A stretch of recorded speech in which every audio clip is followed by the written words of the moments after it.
ko na. Maghiwalay na tayo. Eh di hiwalay kung hiwalay. Basta sa akin mapupunta yung nag-iisa nating anak. Hindi pwede. Dapat sa akin mapunta yan. Ako ang naghihirap yan. Nung pinanganak ko yan, yung isang paa ko nasa hukay. Mas lalong ako ang naghihirap dyan. Dahil nung ginawa ko yan, yung isang ulo ko nasa hukay.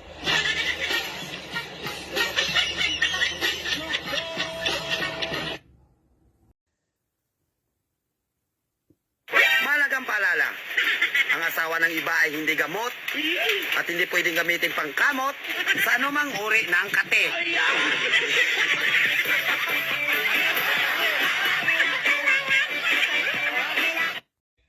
Look at that angry face.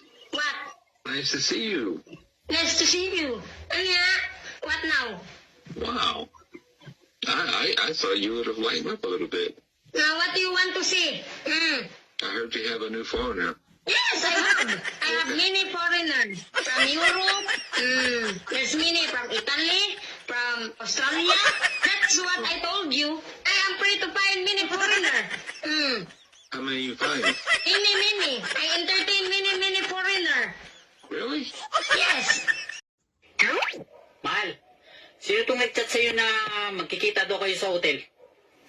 Ay naku, si kumpare yun. Magbabayad sa akin ng utang. Eh bakit sa hotel pa kayo magkikita? Eh pwede naman siya pumunta dito sa bahay. Naku, araw-araw na nga kami nakikita niyan dito sa bahay. Pag wala ka, masisira na nga yung kama natin.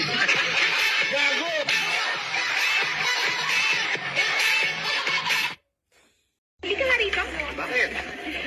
Ba't mo sinabi sa kanyang friends lang tayo? Eh, natatakot lang ako kasi baka paghiwalay nga tayo pag nalaman niyang magsyota tayo.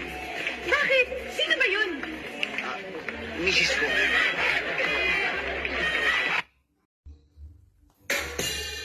Kapag may karibal ka, magpataba ka. Para ikaw yung mas matimbang.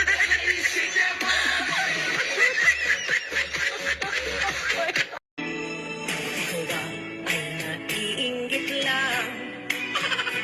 Yung buhay mo ang ayusin mo.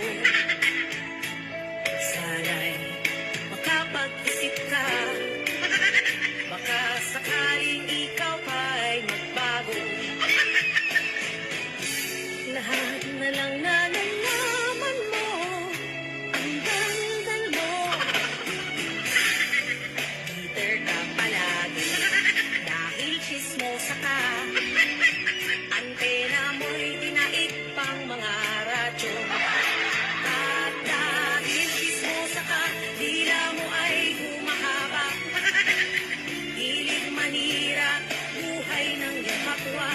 Dahil chismosa ka, wala nang maniniwala. At di na muling pakikinggan. Ang mga lalaki ay may dalawang ulo. Sa taas, edukado. Sa baba, delikado.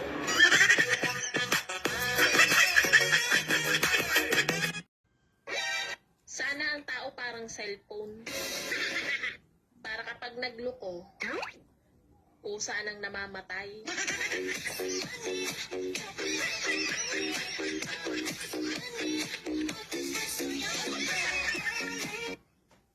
Ma, buntis po ako.